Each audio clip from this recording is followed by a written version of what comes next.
Time now for our coach's call here on Stuffed. Our next guest has Penn State at 20-7 overall heading into Wednesday night's game against Rutgers in State College. He is the head coach of the Nittany Lions, Pat Chambers. And Pat, legend has it that you are an avid reader. If somebody is a very voracious reader, they've got to have a favorite book. What is it for Pat Chambers? Probably Carol Dweck, Growth Mindset. I've gone to that a few times. And Obstacle is the Way is another great one. So those two books I keep on the nightstand for sure. Well, obviously, if you're a voracious reader, then you're very familiar with titles and headlines. If you could pick one title or headline for your team at Penn State this season, what would it be? That's interesting. Probably we can get better. We can get better. There's room for growth and improvement. Well, spoken like a true coach, but you have seen, obviously, the metamorphosis of this program, especially this season. For you, what's been the most rewarding part of the journey? I just think the team, the players, the staff, just really enjoying these guys, the connection to players that they have, Lamar coming back, Mike staying and committing to getting his degree and having one of his best seasons ever. I think loyalty, and just, again, that family atmosphere that we've created here. It's just been such a joy to be around these guys through the good times and even through the speed bumps that we're going through right now. Well, you mentioned the speed bumps that you're going through right now. You had two tough losses last week. A lot of people need to be reminded that Penn State hasn't been at full strength. Your second leading scorer, Myron Jones, has been out of the lineup. What is his status moving forward into Wednesday's game against Rutgers? Unfortunately, it's the same. It's day to day. We want to give him as much time as he needs to be healthy. And I think that's the best thing that we can do for him and for this team moving forward. Pat, you have been in a lot of special conferences during your time as a head coach and an assistant coach. You were in the Big East, and you went to a Final Four at Villanova as the top assistant in a year in which the Big East had 3 number-1 seeds in the NCAA tournament. That was 2009. How does the 2009 Big East compare to the 2020 Big Ten? It's absolutely right there. I don't know if we're going to get the number-1 seeds that we did then, but as far as night in and night out, if you don't play your best, you're losing. And I don't think we played that bad against Illinois, and I don't think we spotted Indiana 19, but we went up 6. So I don't think we played that poorly either. We had some bad stretches, but I think just night in and night out, if you're not completely dialed in mentally, because this is a mental grind. Since it's gone to 20 games, man, it really wears on you mentally and physically.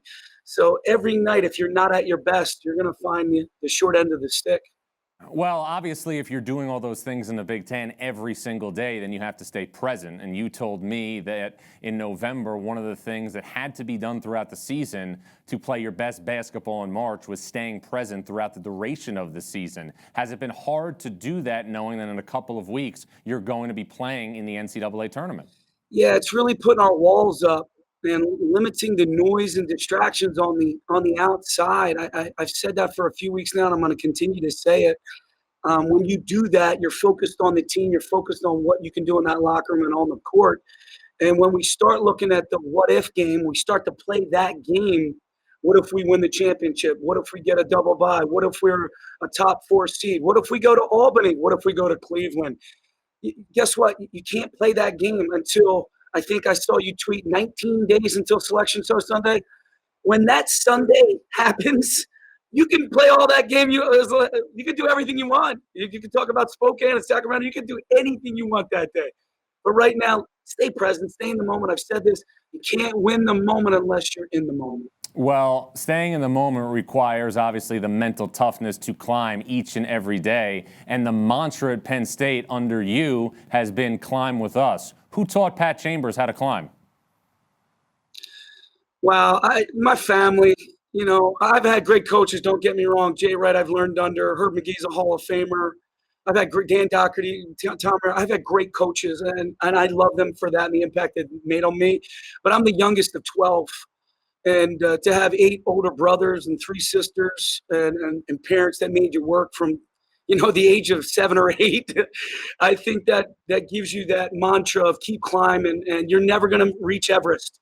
You're never going to get to the top, but it's that process. It's that journey of working that hard to try to get to the top. And I think I learned that from my great family. Well, you mentioned that you're never going to reach Everest. That's an unbelievable transition because in addition to obviously wanting to go to the NCAA tournament, the Penn State fan base is also craving a one-liner for Penn State basketball on Twitter after every win.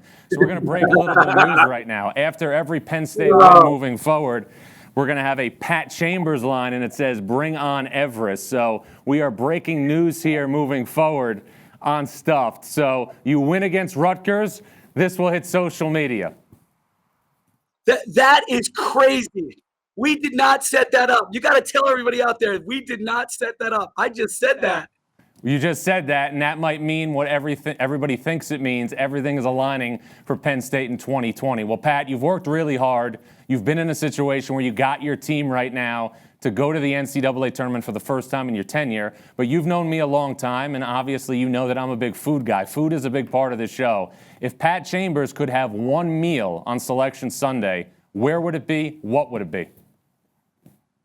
Wow. Well, you know what? For me, it would probably be Del Frisco's in Philadelphia. One of my favorite spots downtown. It's an old bank. The ceilings are as high as you could reach. It's incredible. The decor, the wine is excellent. And I know it's a little bit of a chain.